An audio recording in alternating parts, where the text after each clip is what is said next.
Subscribe करें और bell दबाएं ताकि कोई खबर रह न जाए।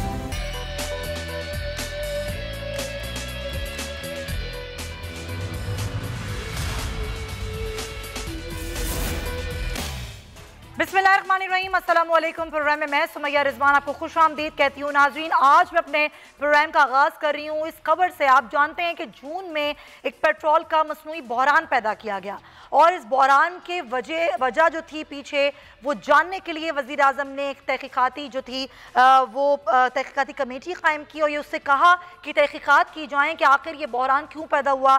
जब आलमी मंडी में पेट्रोल की कीमतें मनफी पे चली गई तो यहाँ पर महंगे दामों जो है वो पेट्रोल फरोख्त हुआ और उसके बाद ये बहरान पूरा मुल्क में पैदा हुआ। अब इस पेट्रोल बहरान पर जो तहकीकाती कमेटी थी उसकी रिपोर्ट सामने आ गई है और ये रिपोर्ट ये कहती है कि ये जो मसनूई बहरान था ये पैदा किया गया और इसके पीछे तमाम ये कंपनियां हैं और ख़ास तौर पे ये कहा गया है कि ये जो ओगरा है उसको पार्लियामेंट के ज़रिए ख़त्म किया जाए और जो पेट्रोलियम डिवीज़न के ख़िलाफ़ कार्रवाई की जाए क्योंकि असल ये ज़िम्मेदार हैं। आज काबीना में रिपोर्ट पेश की गई है, उस पर भी एक कमेटी बनी है जो कि देखेगी कि इस रिपोर्ट में क्या है और फिर इस रिपोर्ट को पब्लिक किया जाएगा। पहले ज़रा इसकी सूरत हाल जानते हैं, फिर डिस्कशन पे आएंगे। शहबाज अहमद हमारे साथ हैं। शहबाज, आज काबीना में जब ये रिपोर्ट पेश की गई, वज़ारत पेट्रोलियम को पता ही नहीं था कि डॉक्टर शफी आफरीदी जो नून लीग के दौर में तैनात हुए वो हैं कौन, वो किस तरह तैनात हुए, वो क्या क्या करते रहे, हुआ क्या काबीना में इस रिपोर्ट को लेकर? जी देखिए, बिल्कुल सुमैया, जब ये रिपोर्ट काबीना इजलास में पेश की गई तो वज़ीर आज़म और वफाकी वज़रा ने बड़े सख्त सवालात किए। वफाकी वज़रा ने कहा कि जिस वक्त पेट्रोल शॉर्टेज हुआ था तो उस वक्त कहाँ पर थे ये जिम्मेदारान से मुतल्लिका वज़ारतों पर इसकी जिम्मेदारी आयद होती है। साथ साथ ये भी कहा कि जिस वक्त तेल सस्ता हो तो एक्सपोर्ट पर रुका क्यों रहा और जो कंपनियां मुलविस थी उनके लाइसेंस मनसूख क्यों नहीं किए गए। जबकि पेट्रोल जो रिपोर्ट जो आई है उस पर वज़ीर आज़म इमरान खान ने कहा कि ये जो रिपोर्ट FI और जो दीगर तहकीकाती इदारों ने बनाई है, हम इसकी जो सिफारिशात है उसका जायजा लेने के लिए एक कमेटी बनाते हैं। उस कमेटी में 3 वफाकी वज़रा असद उमर, शफकत महमूद और श्री मज़ारी को शामिल किया गया है जो इसकी सिफारिशात का जायजा लेंगे और वो ये तय करेंगे कि सजा क्या होनी चाहिए और उसके अलावा TOR जो है वो बनाए जाएंगे। जो भी मुलविस हुआ उसके खिलाफ कार्रवाई का वज़ीर आज़म ने आज इंदिया दी है। वज़ीर आज़म ने वाज़ेह अल्फाज में कहा है कि जो पेट्रोल बहरान जिन्होंने किया था उनके खिलाफ जो है सख्त कार्रवाई होगी। लेकिन साथ साथ ये भी कहा गया है कि इनके 3 वज़रा के अलावा कुछ टेक्निकल लोग जो है वज़ीर आज़म ने कहा कि वो भी जो है वो इस कमेटी के अंदर शामिल किए जाएं और 2 से 3 हफ्तों का वज़ीर आज़म ने ये वक्त दिया है कि वो तहकीकात करें। उसके बाद हतमी सिफारिशात आने के बाद ये फैसला होगा कि जो तैनातियां खासतौर पर की गई थी इस वाले से जो रिपोर्ट में इंकशाफात जो हुए हैं कि एक वेटरनरी डॉक्टर जो है वो भी जो है इस पर एक DGOL की पोस्ट पर लगाया गया था। तो ये तमाम तर इंकशाफात वज़ीर आज़म ने कहा है कि कमेटी इसका जो है वो हतमी जायजा चले। कमेटी अब कायम की गई, देखना है कमेटी कब ये अपनी सिफारिशात मुरतब करती है। शहबाज अहमद, बहुत शुक्रिया। जरा नाज़रीन आपको और बता दूं, अभी जिस तरह शहबाज ने जिक्र किया कि एक वेटनरी डॉक्टर यानी कि जानवरों के डॉक्टर थे डॉक्टर शफी आफरीदी, को DGOL लगाया गया, उनकी तैनाती हुई नून लीग के दौर में। उसके बाद क्या हुआ, जो इमरान अबड़ो थे उनकी सिफारिश वो करते रहे और किस तरीके से ये तमाम जो ऑयल कंपनियां थी इनको फ़ायदा पहुंचाया गया। जब मनफी में था, आलमी मंडी में तेल की कीमतें मनफी में थीं, जब ये कहा जा रहा था कि रखने के लिए जगह नहीं है, इस तेल को ख़रीद लिया जाए और ये ले लिया जाए और रखने के पैसे ले लिए जाएं, तो यहाँ पर इन कंपनियों ने अरबों का फ़ायदा उठाया और यकीनन ये तमाम तरह उनके पीछे थे। DGOL को गैर कानूनी तौर पर कोटा मुख्तस करने में मुलविस करार दिया गया है और ये कहा गया है कि ऑयल मार्केटिंग कंपनियां ज़ख़ीरा अंदोज़ी में मुलविस रही हैं और इसी ज़ख़ीरा अंदोज़ी के सबब पेट्रोल बहरान पैदा हुआ। इसी पर बात करें, मेहमान मेरे साथ मौजूद हैं, मुझे ज्वाइन कर रहे हैं पाकिस्तान मुस्लिम लीग नून से राना एहसान साहब, सीनियर सहाफ़ी तज़कियाकार PJ मीर साहब भी मेरे साथ मौजूद हैं और पाकिस्तान तहरीक इंसाफ से उस्मान सईद बसरा और अब्दुल समी खान जो कि चेयरमैन है पाकिस्तान पेट्रोलियम डीलर एसोसिएशन के। मैं चाहूँगी समी साहब मैं आपसे गुफ्तगू आगाज़ करूँ। ये कोई छोटी बात नहीं थी। जून में जब पूरी दुनिया में पेट्रोल सस्ता मिल रहा था, मनफी में चली गई थी कीमतें, पाकिस्तान में यहाँ पर पेट्रोल मिल नहीं रहा था या अगर मिल भी रहा था तो इंतहाई महंगी कीमतों पर था और यकीनन इसका फ़ायदा उन लोगों ने उठाया जो ज़ाहिर है उस वक्त ब्लैकमेल कर रहे थे। आप लोग डीलर्स हैं, क्या बताइएगा ये क्या सिचुएशन पैदा हुई थी उस वक्त और फिर फ़ायदा उठाया गया, अरबों का फ़ायदा उठाया गया, ये कैसे हो जाता है इस मुल्क में सब कुछ? देखिए, हमने उस वक्त भी बड़ा एहतजाज किया था मिनिस्ट्री ऑफ पेट्रोलियम और ओगरा को कि ये आप गलत कर रहे हैं। हाँ जी। और ये आप एक दूसरे पे डाल रहे हैं मुझे बताइए, जून का अब दिसंबर आ गया, इन्होंने कोई शाया नहीं की है, ना किसी को सजा दी है। ये तो बड़ी जुल्म है। इसको शक्कर की तरह इसको भी दबाना चाहते हैं। ये क्या मकसद है इनका? जिनकी गलती है सजाएं मिलनी चाहिए। अवाम को बहुत तकलीफ हुई है, महंगा पेट्रोल मिला है। इस तरीके से तो मेरी जिंदगी में 50 साल से मैं इसमें प्रेसिडेंट भी हूँ और सब कुछ हूँ, मैंने ऐसा बदनिज़ामी नहीं देखी है। अच्छा। और इतना ये बयान भी नहीं करते हैं कि भाई आखिर हुआ क्या है। देखिए, एकदम तो पहली तारीख को चेंज होना चाहिए था, एकदम 25 तारीख को उन्होंने एकदम कर दी, फिर बढ़ा दी। देखिए, ये तरीके नहीं होते हैं। हमने कभी इस तरीके से ये इंडस्ट्री चलते हुए नहीं देखी है। पहले इन्होंने महीने में चेंज। क्या आपने इससे पहले कभी ऐसा देखा? जाहिर है आपका इतना बड़ा तजुर्बा है अब्दुल समी खान साहब, कि जानवरों के डॉक्टर को डीजी ऑयल लगा दिया जाए। देखिए, मैंने ऐसा कभी भी ये तरीका मिनिस्ट्री ऑफ पेट्रोलियम का नहीं देखा।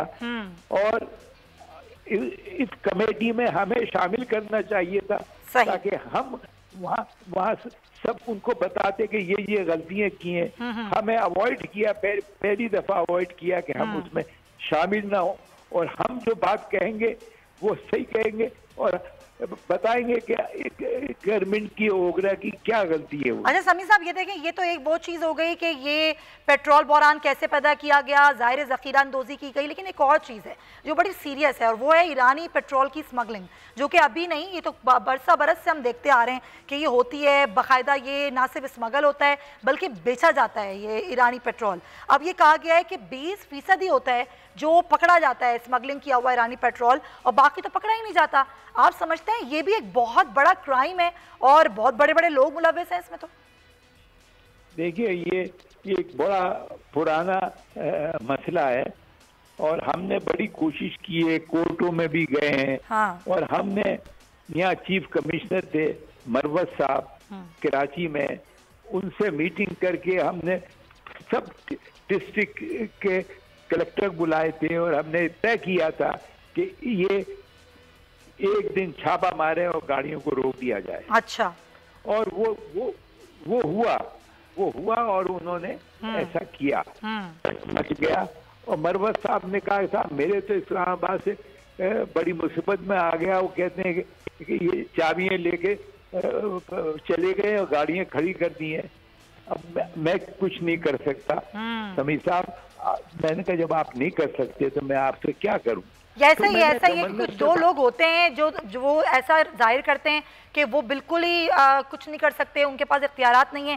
Point taken. मैं ज़रा पीजे मीर साहब की जानिब आऊँगी। पीजे मीर साहब, ये बड़ा अलमिया है हमारे मुल्क का कि बड़े बड़े बहरान सामने आते हैं, उन पर तहकीकाती कमेटी तश्कील दी जाती है, रिपोर्ट भी आ जाती है, जी पब्लिक भी हो जाती है, होता कुछ भी नहीं है। पहले एक चीनी बहरान था, उसकी रिपोर्ट आई, क्या हुआ कुछ नहीं मालूम हमें, किसको सजाएं हुई, कौन पकड़ा गया, बड़े बड़े नाम थे। अब ये पेट्रोल बहरान है, यकीनन इसमें ही बड़े बड़े नाम होंगे और बड़ी बड़ी कंपनियां मुलव्वस हैं जिन्होंने बहुत बड़ा अरबों का फ़ायदा उठाया है, माली फ़ायदा, और हमारे जो ख़जाना है उसको नुकसान पहुँचाया है। मीर साहब, ये कब तक होता रहेगा हमारे मुल्क में, और ये कब तक सिर्फ हम रिपोर्टों पे रिपोर्टें, कमेटियों पे कमेटियां तश्कील देते रहेंगे? ये जो आपने सवाल किया है, इसका जो बैकग्राउंड है, ये सुमैया, ये गोल्ड माइन है जो पोस्ट होती है डीजी पेट्रोलियम की। जी हाँ।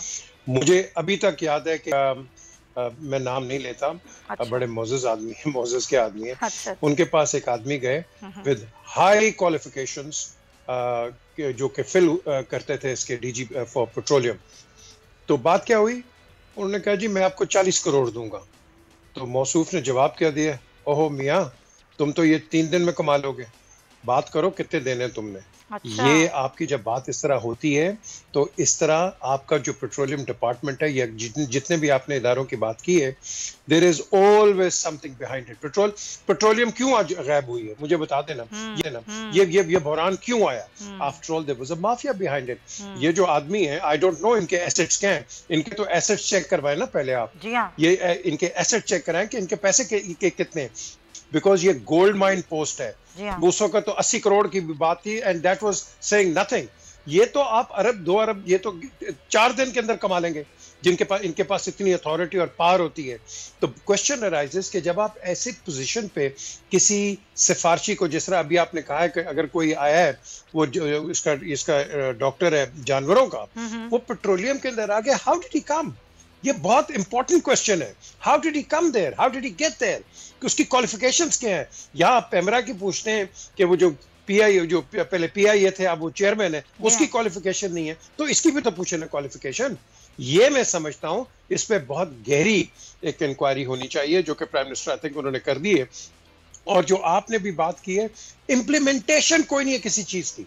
हम लगे जा रहे हैं, हज कमीशन बन गई, प्रोब हो रहा है, ये हो गया, फलाना हो गया, और ये लटकता जाता है और आपके सामने और केसेस आते हैं और सब्जेक्ट्स आते हैं और वो बिल्कुल आप कह लो कि ट्रैश कैन में चला जाता है। हमें इम्प्लीमेंटेशन बड़ी जल्दी चाहिए। बिल्कुल आप सही कह रहे हैं, ये कोई छोटी बात नहीं है, ये बहुत बड़ी बात है कि ना अहल लोग ना तजुर्बेकार लोग ऐसी पोस्टों पर लगा देना, उसके बाद उनका कौमी खजाने को नुकसान पहुंचाना, उनके खिलाफ कोई कार्रवाई नहीं होना, और जो अहल लोग हैं जो तालीम याफ्ता हैं, इनके पास इतनी बड़ी बड़ी डिग्रियां हैं, वो बेचारे बेरोजगार फिर रहे हैं। तो राना एहसान साहब, सवाल तो आप लोगों से इसलिए उठता है कि इनकी तैनाती यानी कि मैं बात कर रही हूँ डॉक्टर शफी आफरीदी की, जो कि एक वेटनरी डॉक्टर हैं, और इनको लगा दिया गया जी डीजी ऑयल, और उसके बाद जो कुछ इन्होंने किया वो अब सबके सामने है।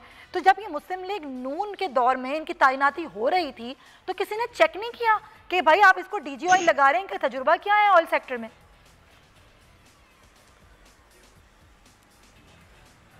सुमैया, सबसे पहले तो 7 साल इस हुकूमत को हो गए हैं, पावर डिवीजन का एक वजीर भी है, फिर ओगरा भी है। क्या ये सब सोए हुए थे? और क्या सारे, अब ये मैं नहीं जानता इन डीजी साहब को, अब ये सारा का सारा मुद्दा उन पे डाल के जान छुड़ा सकते हैं? नहीं, ऐसा नहीं है, बिल्कुल नहीं है, कोई जान नहीं छुड़ाएगा। मैं उस्मान साहब से सवाल पूछूंगी कि वजारत पेट्रोलियम सोई हुई थी, उन्होंने क्यों नहीं देखा ये कौन है? लेकिन मैं आपका सवाल तो आपसे ही पूछूंगी। नहीं, मुझे बताएं, मुझे नहीं, मैं कहता हूं कि चेक होना चाहिए।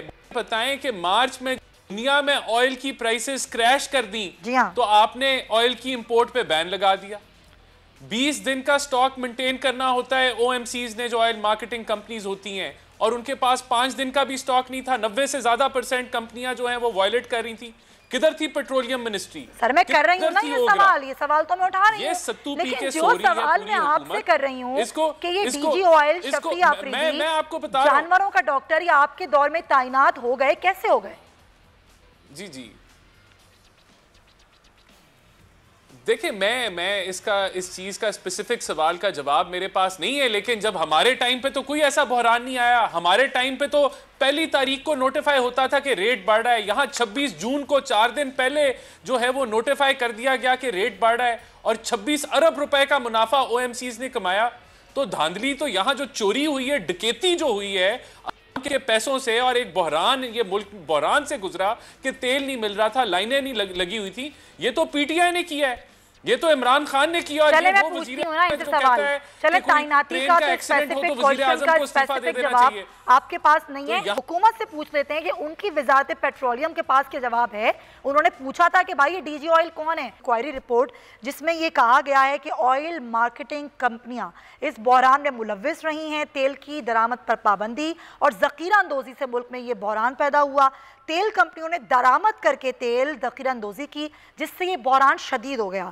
जबकि डीजी ऑयल और पेट्रोलियम डिवीजन के जो अफसर थे इमरान अबड़ो, जिनकी मैंने शुरू में बात की, उन्होंने कानूनी तौर पर जो कोटा मुख्तस करना था उसमें वो मुलव्विस रहे, और बहरान के दिनों में ओगरा ने अपनी जिम्मेदारियां पूरी नहीं की, और इस सफ़ेद हाथी का जो किरदार था वो महज एक खामोश तमाशाई का था।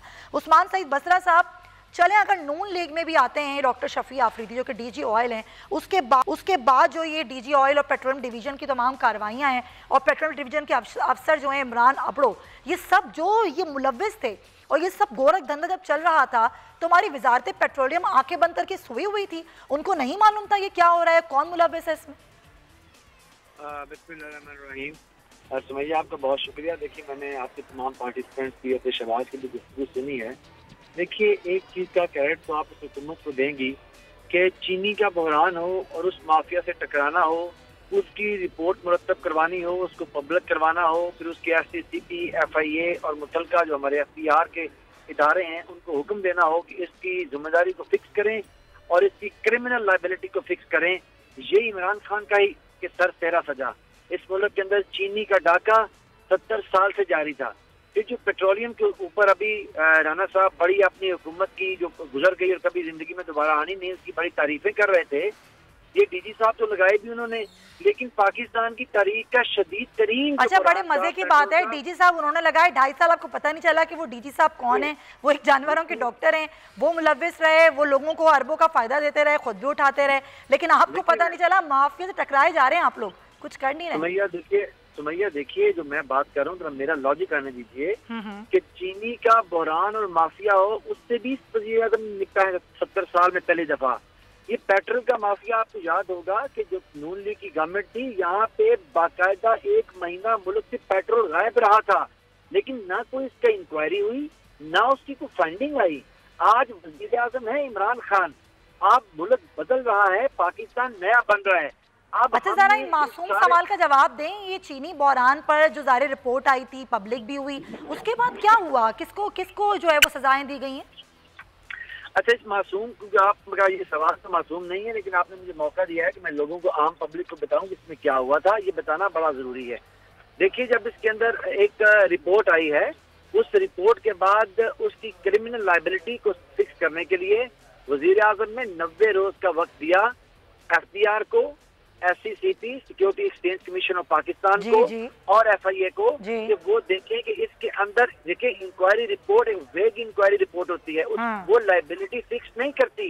90 दिन के अंदर लाइबिलिटी फिक्स करने का कहा गया, और लाइबिलिटी फिक्स होगी तो उसके ऊपर FIR का इंदराज भी होना शुरू हो गया जिन जिन लोगों की लाइबिलिटी बन रही है। चले 90 दिन तो गुस्सा हो गए, मैं वापस आती हूँ, मैं आपके इसी जवाब को कंटिन्यू करूंगी। अब देखना ही होगा कि अब ये तहकीकाती कमीशन की रिपोर्ट के ऊपर एक और कमेटी बनी है, जब वो अपनी रिपोर्ट लाएगी FIA की सिफारिशात के ऊपर, उस पर काम 2-3 हफ्तों के बाद फिर क्या होगा, इस पर एक और सवाल उठाऊंगी इस ब्रेक के बाद। Stay with us.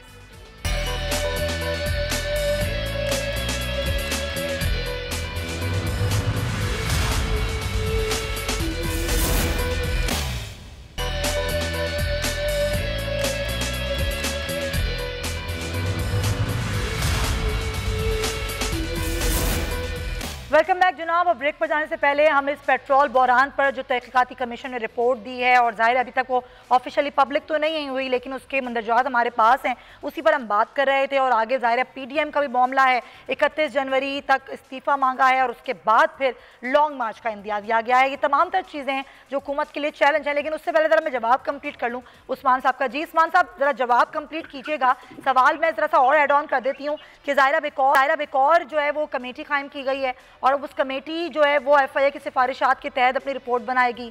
अब वो कब आएगी, और फिर वही बात कि वो चीनी बहरान के लोग जो थे उनकी सजाएं, और ये सजाएं कब होगा? असल सवाल तो ये सजा कब होगी इन लोगों को? देखिए सुमैया, मैं आपसे गुजारिश करूंगा कि जो किसी का क्रेडिट है ना, उसका क्रेडिट भी देना चाहिए, और उसको गलत काम कर रहा है उसको पूछना चाहिए, यही आपका काम है। सर, क्रेडिट देना तो हमारा काम नहीं, हमारा काम सिर्फ सवाल करना है। जी, मैं ये कह रहा हूँ कि अगर आपको उस सवाल के दौरान जब मैं बता रहा हूँ, मैं कह रहा हूँ कि इस चीज को तो अप्रिशिएट कीजिए कि पाकिस्तान की 70 साल 72 साल तारीख में 2 साल हमारे निकाल दें। ये इमरान खान को शर्फ हुआ ना हासिल कि चीनी बहरान के ऊपर भी कमीशन भी बनाए, इंक्वायरी रिपोर्ट भी लेके आए, इतने बड़े माफिया से भी टकराए। अच्छा। अब तेल के बहरान के ऊपर, यहाँ इस मुल्क के अंदर मैंने आपको बताया कि नून के दौर में बड़ा सीवियर बहरान रहा पाकिस्तान की हिस्ट्री का, लेकिन कभी कोई फाइंडिंग नहीं आई, कभी किसी पर लायबिलिटी फिक्स नहीं की गई। तो एक क्रेडिट तो पहले हमें दें कि चीनी माफिया हो या पेट्रोल माफिया हो, जिसमें लुक्रेटिव यानी कि बहुत बड़ी पैसा इन्वॉल्व है, इसकी खिलाफ तहकीकात पाकिस्तान के लोगों के पैसों के तहफ़्फ़ुज़ के लिए इक़दामात सिर्फ इमरान खान ने उठाए। अब आप देखिए कि अभी जो पेट्रोल की आपने बात की, चीनी का मैंने आपको बता दिया, मेरे ख्याल में अब उस पर कोई अभाव नहीं रहना चाहिए कि जब वो फाइंडिंग आएगी FTR की, SCCP की और FIA की, उसके तहत जो क्रिमिनल लाइबिलिटी है वो फिक्स की जाएगी उन लोगों के ऊपर और मुकदमात का इंतजार किया जाएगा। अब पेट्रोल चले पॉइंट टेकन, क्योंकि मेरे पास वक्त कम है, मैं चाहूंगी कि और भी मेहमानों को मैं एंगेज करूं, लेकिन मजे की बात यह है कि आप ही की बात को मैं आगे बढ़ाते हुए जाती हूं कि क्योंकि एक और पेट्रोल की जो कीमतें एक बार फिर बढ़ने जा रही हैं और ये कहा गया है कि ओगरा ने समरी दी है, उसमें पेट्रोल 5.5 रुपये और डीजल की जो निर्ख हैं वो 6.5 रुपये तक बढ़ाने की तजवीज़ दी गई है। और ये बात तमाम नाजरीन जानते हैं कि किस तरह से पेट्रोल की कीमतें हर महीने बढ़ती रही हैं और अब उसको किस तरीके से देखा जाएगा, वो फाइंडिंग आने के बाद ये बहुत बड़ा सवाल है। चलें देख लेते हैं वक्त आने पर। राणा साहब ज़रा मुझे ये बताइए कि ये जो बात करी है अभी उस्मान साहब ने कि उनके दौर में ये सब कुछ हो रहा है, आपके दौर में तो ये भी ना हुआ कि अगर कोई लोग मुलव्विस थे तो उनके नाम ही सामने ले आते आप लोग?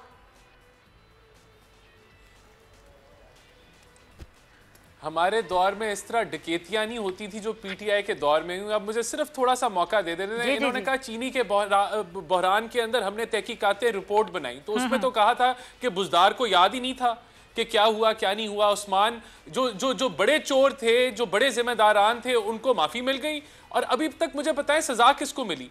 और अरबों रुपए का खांचा लगा, कोई पकड़ा गया, कोई रिकवरी हुई, कुछ नहीं हुआ। इन्होंने आईपीपीस के ऊपर वावेला मचा दिया कि हमने पता नहीं कौन से एमओयू साइन कर दिए हैं।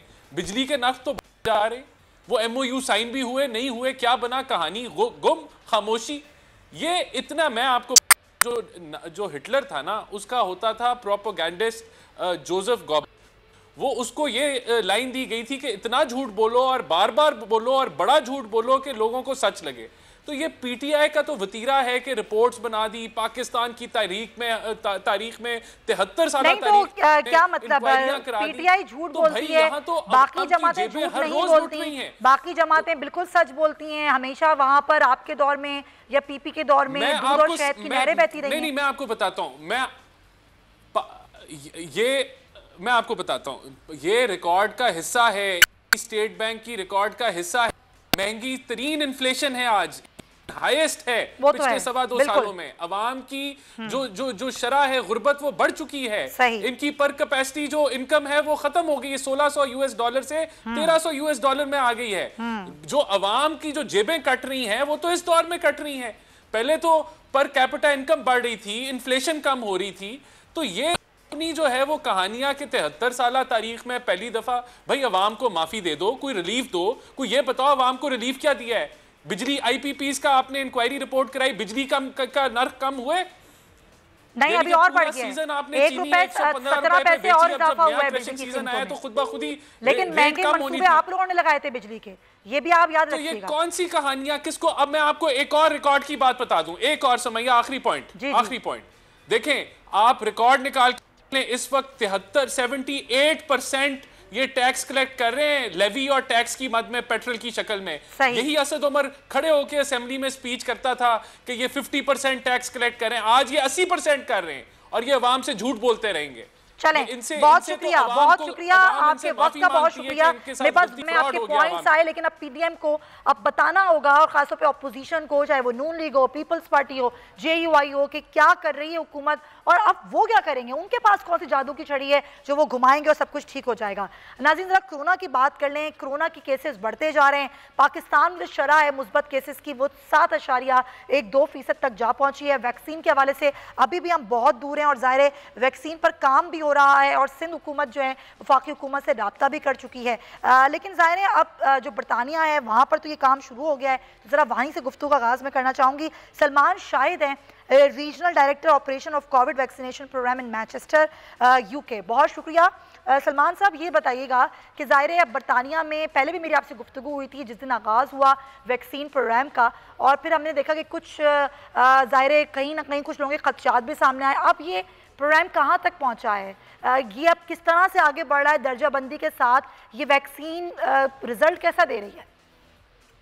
देखिए, हमने स्टार्ट कर दिया प्रोग्राम लास्ट वीक से और वैक्सीनेशन क्योंकि एक टेम्परेचर कंट्रोल एनवायरनमेंट में डिलीवर करनी है, तो हमने स्लोली एंड ग्रेजुअली लोगों को इनॉकुलेट करना शुरू कर दिया है और लंदन से होते हुए अब वो नॉर्दर्न रीजन में उसकी सप्लाई शुरू हो चुकी है।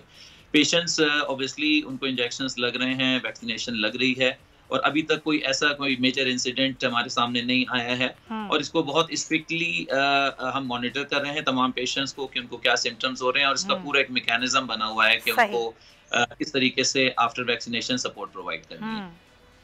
अच्छा, तो ये एक चीज़ सामने आई थी कि कुछ ऐसे एलर्जी पेशेंट्स थे जिनको रिएक्ट कर गई थी ये वैक्सीनेशन, और फिर ये भी कहा गया था कि जो एलर्जिक हैं वो लोग ये वैक्सीन ना लगवाएं, तो फिर वो लोग क्या करें, उस पर क्या काम हुआ है? देखिए, कोई भी वैक्सीनेशन जो भी जब आप देते हैं तो उसके कुछ कॉन्ट्राइंडिकेशंस होते हैं। उसका मतलब कि कुछ खास पेशेंट्स को वो नहीं दी जा सकती। जिस तरीके से प्रेग्नेंट लेडीज हो गई, जिस तरीके से ब्रेस्ट फीडिंग लेडीज हो गई, ऐसे पेशेंट्स हो गए जिनको पहले वैक्सीनेशन लगी है और उनको रिएक्शन हुआ है, या ऐसे पेशेंट जो कि सीवियर एलर्जिक रिएक्शंस होते हैं। ये एक कॉमन मेथड है जो किसी भी दवाई में, किसी भी वैक्सीनेशन में हम इस्तेमाल करते हैं, क्योंकि हम कोई भी वैक्सीनेशन ट्रायल पीरियड में किसी प्रेग्नेंट वुमेन को नहीं लगा सकते। तो अभी उसका डेटा हमारे पास क्योंकि अवेलेबल नहीं है, तो इस वजह से एहतियाती तौर पे हम ऐसे पेशेंट्स को अभी हम वैक्सीनेट नहीं कर रहे हैं कि अगर उनको सीवियर एलर्जिक रिएक्शन है और हमने वैक्सीनेट किया तो उनको एलर्जिक रिएक्शन ना हो जाए। लेकिन आई थिंक वक्त के साथ साथ जब थोड़ा सा डेटा और अवेलेबल होगा तो हम ऐसे लोगों को भी केटर करने के काबिल होंगे। अच्छा, बरतानिया में कोरोना की नई किस्म कौन से आई है डॉक्टर साहब? ये क्या किस्म है, क्या होता क्या है इसमें, जिसमें लोग ज़्यादा डर गए? एक तरफ वैक्सीन लग रही है, वैक्सीन का प्रोग्राम शुरू हो गया, और ये खबर भी सामने आ गई है कि एक जो माहिर वबाई अमराज हैं वो कह रहे हैं कि एक नई किस्म सामने आ गई कोरोना की। ये क्या किस्म है? लेकिन इसमें परेशान होने वाली बात नहीं है। वायरस की जो नेचर है, कोई सा भी वायरस हो, वो अपनी नेचर और या अपनी शक्ल जो है वो मुसलसल चेंज करता है। जिस तरीके से फ्लू का वायरस होता है, हर साल फ्लू की जो वैक्सीनेशन आती है वो डिफरेंट होती है पिछले साल से। इन द सेम वे ये हमें पता था और तमाम साइंटिस्ट को और रिसर्चर्स को पता था कि कोविड का जो शक्ल है वायरस की वो चेंज होगी विद द टाइम।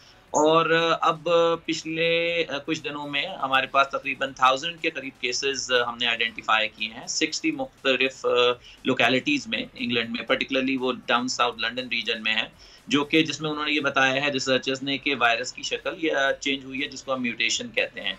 लेकिन अच्छी बात यह है कि कोई ऐसा केस नहीं आया कि क्या थी डॉक्टर साहब? अलामात डिफरेंट थी दीगर कोविड से?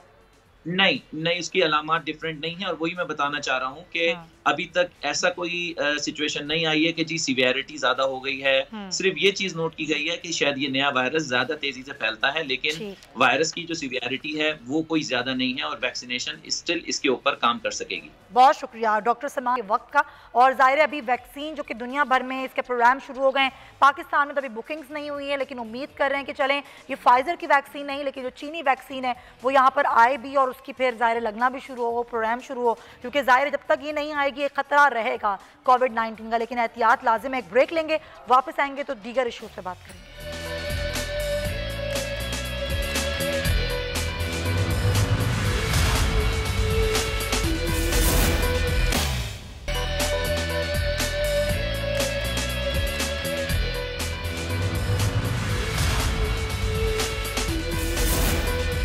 वेलकम बैक नाजरीन। जिस तरह आप जानते हैं कि कुछ अरसे से हमारे मुल्क में रेप केसेस की शरह बहुत बढ़ गई है।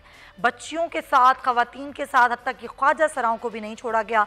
और अब इन रेप केसेस की हमने देखा कि सज़ाएं भी बर वक्त नहीं होती। जो केसेस पहले से हैं उन पर सज़ा नहीं होती, जिसके बाद जो इस तरह के मुजरिम हैं वो आज़ाद घूम रहे हैं, वो बेखौफ हो गए। लेकिन अच्छी खबर आज ये आई है कि आज सदर मुमलिकत ने इंसदाद एजेंसी ज़्यादती ऑर्डिनेंस की मंजूरी दे दी है। इस ऑर्डिनेंस के तहत जो मुकदमात हैं जिनसे ज़्यादती के, उनका फ़ैसला 4 माह में होगा और ये करना होगा। इसके लिए स्पेशल अदालतें बनेंगी और खुसूसी अदालतें 4 माह के अंदर अंदर इन ज़्यादती केसेस को निपटाएंगी। और ज़ाहिर ये एक बहुत ज़बरदस्त खबर है। आलिया सारिम साहब हमारे साथ मौजूद हैं। आलिया सारिम साहब, बहुत शुक्रिया आपके वक्त का। आप कैसे देख रही हैं इस ऑर्डिनेंस को कि जब हम देखते हैं इतने रेप केसेस होते हैं, कई केसेस हैं जो कि ज़ेर इल्तिवा हैं, कई तो रजिस्टर्ड ही नहीं होते, सज़ाएँ नहीं होती हैं, सज़ाए मौत तो बहुत बात की बात है। लेकिन अब इस ऑर्डिनेंस जिसमें 4 माह में कहा है कि ना सिर्फ ये अदालतें बनेंगी खुसूसी और वो 4 माह में फैसला देंगी, आप कैसे देख रही हैं इस चीज़ को? देखिए, अभी ये चीज सुनने में, जानने में बहुत अच्छा लग रहा है, लेकिन मुझे ज्यादा खुशी उस वक्त होगी जब इस चीज की इम्प्लीमेंटेशन भी होते हुए मैं देखूं। तो कवानीन हमारे पास अच्छे थे और भी अच्छे बन रहे हैं। इस तरह के कवानीन की जरूरत थी, तो मैं इसको एक अच्छा कदम जरूर कहूंगी। अल्लाह करे कि इम्प्लीमेंटेशन कर जाए। और दूसरी बात ये है कि इन सारे वाकयात में जब फैमिली वाले केसेस को वापस ले लेते हैं, तो अब हुकूमत को एक कदम ये भी उठाना चाहिए कि जिस बच्ची के साथ रेप होगा या खातून के साथ, तो उसकी फैमिली किसी तरह का प्रेशर करके उस बच्ची का मुंह नहीं बंद करेगी, केस को खत्म नहीं करेगी, इन केसेस को खुद अपने तौर पर लेकर चलेगी और उसको उस मुजरिम को मंतकी अंजाम तक पहुंचाएगी। क्योंकि हमने मकामियत होते बहुत देखी है, हमने बहुत सारे हालात में प्रेशर उठाते हुए वो बच्ची या वो औरत जो बिल्कुल तबाह हो गई, एक तो शर्मो हया में बेचारी मारी जाती है, और दूसरा ये कि जो वो आगे बढ़ती है तो फैमिली उसको कहती है कि नहीं हम तुम्हारे पीछे से हट जाएंगे। मैंने उन फैमिली में बहुत ही करीबी रिश्तों को एक कहते सुना है कि अगर इस केस को तुम आगे लेकर चली तो समझो हमसे तुम्हारा रिश्ता खत्म हो गया। अब वो किस बुनियाद पर ये सारी चीजें हो रही होती है, वो आप भी जानते हैं कि कौन कौन से अवामिल हैं जो बीच में आ जाते हैं। तो हुकूमत को आप ज्यादा बेहतर समझती हैं क्योंकि आप ज़ाहिर तमाम लोगों को देखती हैं, आप काम करती हैं, बहुत बड़ा रोल है आपका आलिया साहिबा। क्योंकि इसमें एक और चीज़ है जिसमें ये कहा गया है कि जो मुतासरीन हैं उनकी शनाख्त अगर ज़ाहिर हुई तो ये नाकाबिले सज़ा जुर्म होगा। एक ऐसे क्राइसिस सेल्स बनाए जाएंगे जो मेडिकल लीगल करेंगे, फौरी मुआयना करेंगे जो मुतासरा अफराद होंगे, और इस पर किसी भी किस्म की जो उनकी शनाख्त है वो जाहिर नहीं की जाएगी। तो ये कुछ बेहतर लग रहा है आपको? देखिए बात फिर वही है कि कवानीन तो अच्छे हैं, कवानीन कहाँ गलत बन सकते हैं, कवानीन तो आपको ऑन रिकॉर्ड होता है, वो तो ब्लैक एंड व्हाइट होता है, उसमें तो सारी नोक पलक दुरुस्त की जाती है। सही। बात तो जहनों की है, बात तो कौम की, इदारों की, पुलिस वालों की, सबकी किरदार साजी की है कि वो किरदार में कितने बुलंद है। अगर हम किसी कानून के बनने से पहले उसमें लूप होल तलाश कर लें, जो कि हम कई जगहों पर देखते हैं कि हमारे यहाँ कवानीन बहुत अच्छे बनते हैं, लेकिन जैसे FIR एक बहुत जबरदस्त चीज है, लेकिन अगर FIR बर वक्त ना काटी जाए, उसमें सही डिटेल्स ना दी जाए, तो उसकी अहमियत ही खत्म हो जाती है। ये आपने बहुत प्यारी बात की आलिया सारिम साहिबा, बहुत शुक्रिया आपके वक्त का। कानून तो बनते रहते हैं, कानून पहले से मौजूद हैं, लेकिन असल चीज़ है कानून पर जो अमल दरामद है वो किस तरीके से करवाया जाता है, करवाने वाले लोगों की नीयत कितनी ठीक है, और वाक़ईतन मुतासरीन को जो है वो इंसाफ मिलेगा या नहीं।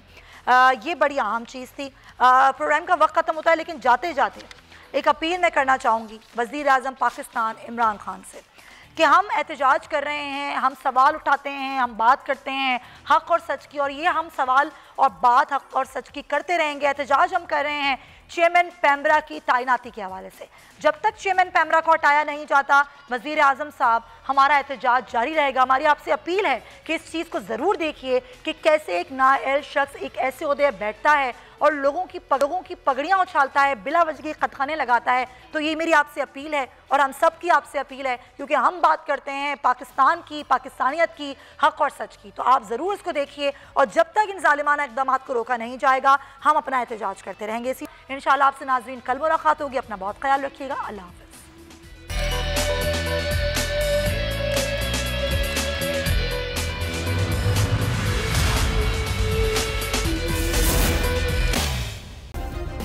सब्सक्राइब करें और बेल दबाएं ताकि कोई खबर रह न जाए।